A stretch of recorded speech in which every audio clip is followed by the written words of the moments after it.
warahmatullahi wabarakatuh. Hai teman-teman semua, apa kabar? Semoga dalam keadaan sehat walafiat.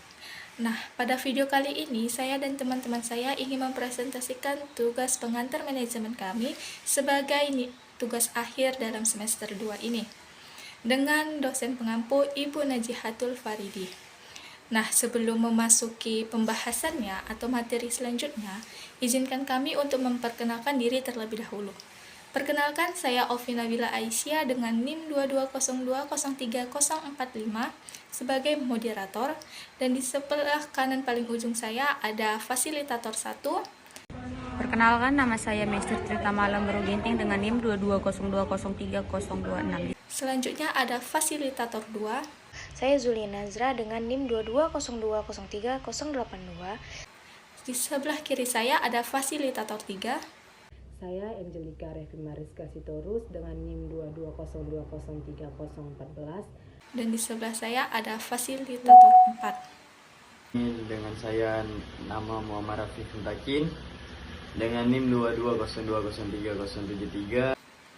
Nah, cukup sekian perkenalan dari kami. Selanjutnya mari kita memasuki pembahasan kali ini dengan judul fungsi pengarahan di dalam manajemen, di mana fungsi pengarahan di dalam manajemen ini mencakup berbagai kegiatan yang melibatkan pembagian tugas, pembagian otoritas dan tanggung jawab, pengambilan keputusan, komunikasi, motivasi, dan supervisi. Tujuannya adalah untuk memastikan bahwa pekerjaan dilakukan dengan efisien dan efektif, dan agar karyawan dapat mencapai sasaran organisasi. Selanjutnya, di bagian fungsi pengarahan di dalam manajemen ini ada beberapa poin yang akan disampaikan oleh rekan-rekan saya. Poin pertama ada karakteristik individu di dalam organisasi, yang kedua ada kontribusi dan kompensasi, yang ketiga ada pengertian kepemimpinan, yang keempat ada perbedaan kepemimpinan dan manajemen, dan yang kelima ada fungsi kepemimpinan, dan yang keenam ada pengertian motivasi, yang ketujuh ada hubungan kepemimpinan dan motivasi, dan terakhir kita akan memberikan contoh studi kasus yang terjadi pada pengarahan di dalam manajemen. Baiklah, langsung saja kita bahas dari poin-poin yang telah saya berikan tadi. Untuk poin pertama, tentang karakteristik individu dalam organisasi, yang kedua ada kontribusi dan kompensasi, dan yang ketiga ada pengertian kepemimpinan, akan dijelaskan langsung oleh fasilitator 1.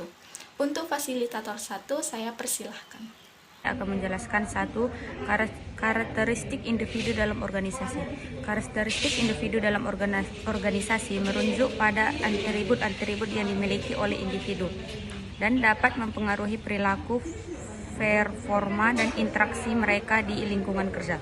Karakteristik individu meliputi faktor-faktor seperti kepribadian, nilai-nilai, sikap, motivasi, keterampilan, pengetahuan, dan pengalaman individu. Kedua, kontribusi dan kompensasi mengacu pada sumbangan atau kontribusi yang dilakukan oleh setiap anggota tim atau karyawan dalam mencapai tujuan dan keberhasilan organisasi.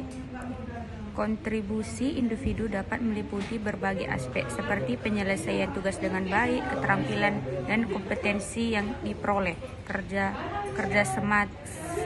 sesama tim, inisiatif, kreativitas, dan tanggung jawab pribadi terhadap pekerjaan.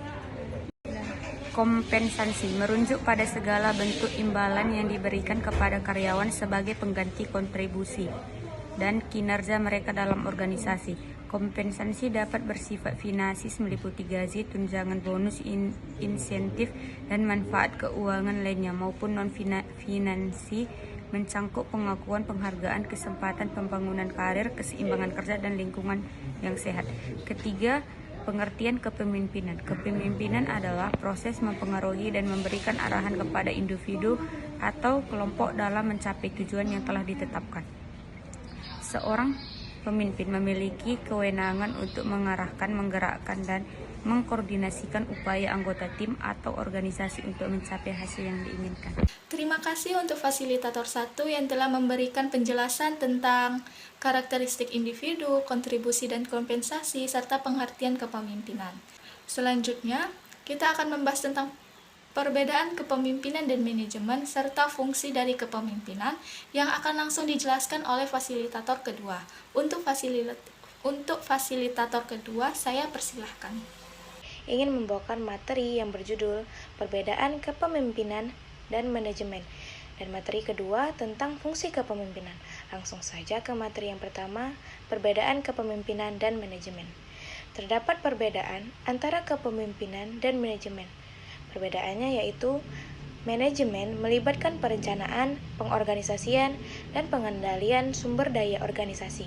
Sementara kepemimpinan berfokus pada mempengaruhi dan mengarahkan orang-orang. Meskipun keduanya saling terkait, kepemimpinan berfokus pada hubungan interpersonal dan motivasi. Sementara manajemen lebih terkait dengan tugas dan proses organisasi. Demikian adalah perbedaan antara kepemimpinan dan manajemen. Sekarang kita masuk ke materi yang kedua, yaitu fungsi kepemimpinan. Fungsi kepemimpinan mencakup berbagai aspek penting dalam pengelolaan organisasi, tim, atau kelompok. Kepemimpinan melibatkan pengarahan, pengaruh, dan bimbingan terhadap individu atau kelompok untuk mencapai tujuan yang telah ditetapkan. Baik, karena materi yang saya bawakan sudah selesai, saya pamit undur diri. Materi yang selanjutnya akan dibawakan oleh fasilitator selanjutnya. Terima kasih kepada fasilitator kedua. Selanjutnya, kita akan membahas tentang pengertian motivasi serta hubungan kepemimpinan dan motivasi yang akan disampaikan langsung oleh fasilitator ketiga. Untuk fasilitator ketiga, saya persilahkan. Di sini saya sebagai fasilitator 3 ingin menyampaikan materi yang berjudul pengertian motivasi. Motivasi adalah dorongan internal atau eksternal yang mendorong individu untuk bertindak dan mencapai tujuan. Pengarahan yang efektif melibatkan pemahaman yang memanfaatkan faktor-faktor motivasi individu untuk mendorong kinerja yang tinggi dan kepuasan kinerja. Nah, materi yang selanjutnya berjudul tentang hubungan kepemimpinan dan motivasi. Pengertian kepemimpinan. Kepemimpinan dan motivasi saling terkait dalam fungsi pengarahan. Kepemimpinan yang baik dapat mempengaruhi motivasi individu dengan memberikan inspirasi, pengakuan, dan dukungan yang diperlukan. Sebaliknya, motivasi yang tinggi dapat memperkuat kepemimpinan yang efektif dengan mendorong keterlibatan, komitmen, dan kinerja yang tinggi. Baik, itu saja materi yang ingin saya sampaikan pada hari ini. Sekian dan terima kasih. Terima kasih kepada fasilitator 3 yang telah menyampaikan materi ini. Dan selanjutnya kita akan memberikan satu contoh studi kasus yang terjadi dalam fungsi pengarahan di dalam manajemen yang akan disampaikan langsung oleh fasilitator keempat. Untuk fasilitator keempat, saya persilahkan. Ini saya akan menjelaskan tentang contoh kasus. Ketika seorang manajer harus mengarahkan timnya dalam mencapai tujuan proyek yang ditetapkan. Misalkan, ada sebuah perusahaan teknologi yang ingin meluncurkan produk baru dalam waktu yang ditentukan. Tugas manajer adalah memastikan bahwa setiap anggota tim bekerja sesuai dengan rencana dan mengikuti arahan yang telah diterapkan. Dalam kasus ini, manajer perlu melakukan beberapa langkah pengarahan, antara lain 1.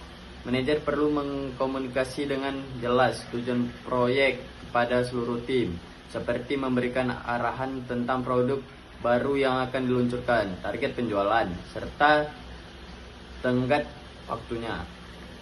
Manajer harus memberikan umpan baik yang konstruktif kepada anggota tim secara teratur, seperti pengakuan atas bimbingan untuk perbaikan dan memberikan dorongan yang diperlukan.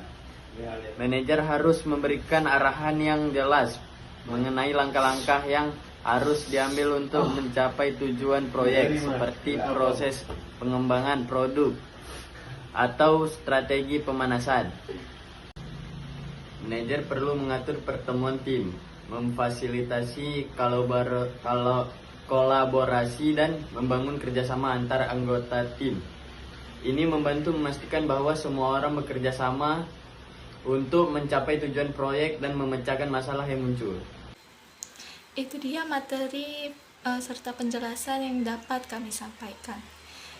Dari materi tersebut dapat disimpulkan bahwa karakteristik individu di dalam organisasi meliputi sifat-sifat dan kualitas pribadi yang mempengaruhi kinerja dan interaksi dalam lingkungan kerja. Yang kedua ada kontribusi dan kompensasi. Kontribusi ini menunjuk pada kontribusi yang diberikan oleh individu kepada perusahaan dalam mencapai tujuan organisasi atau mencapai tujuan perusahaan itu.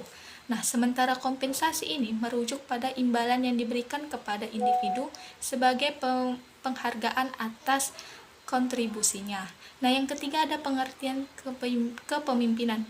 Kepemimpinan ini mengacu pada kemampuan seseorang untuk mempengaruhi, mengarahkan, dan memotivasi orang lain dalam mencapai tujuan bersama. Nah, yang keempat ada perbedaan kepemimpinan dan manajemen. Kepemimpinan ini berfokus pada pengarahan dan pengaruh terhadap orang lain, sementara manajemen melibatkan perencanaan, pengorganisasian, dan pengendalian dalam mencapai tujuan. Yang kelima ada fungsi dari kepemimpinan. Fungsi kepemimpinan ini meliputi memberikan arahan, menginspirasi, memotivasi, membangun hubungan, dan mengambil keputusan yang relevan untuk mencapai tujuan organisasi. Nah, yang keenam ada pengertian dari motivasi. Motivasi sendiri ini adalah dorongan internal atau eksternal yang mendorong individu untuk bertindak dan mencapai tujuan mereka. Hal ini terkait erat dengan kebutuhan, keinginan, dan dorongan individu. Nah, yang terakhir ada hubungan kepemimpinan dan motivasi. Kepemimpinan dapat mempengaruhi motivasi individu melalui pengarahan, dorongan, penghargaan, dan pembangunan hubungan yang baik. Motivasi yang tinggi dapat meningkatkan kinerja individu mencapai tujuan organisasi. Cukup sekian materi yang dapat kami sampaikan. Lebih dan kurangnya kami mohon maaf. Untuk mengetahui lebih lanjut, silakan komen di kolom komentar. Cukup sekian presentasi dari kami. Kami tutup dengan wabillahi taufik walhidayah. Wassalamualaikum warahmatullahi wabarakatuh. Terima kasih.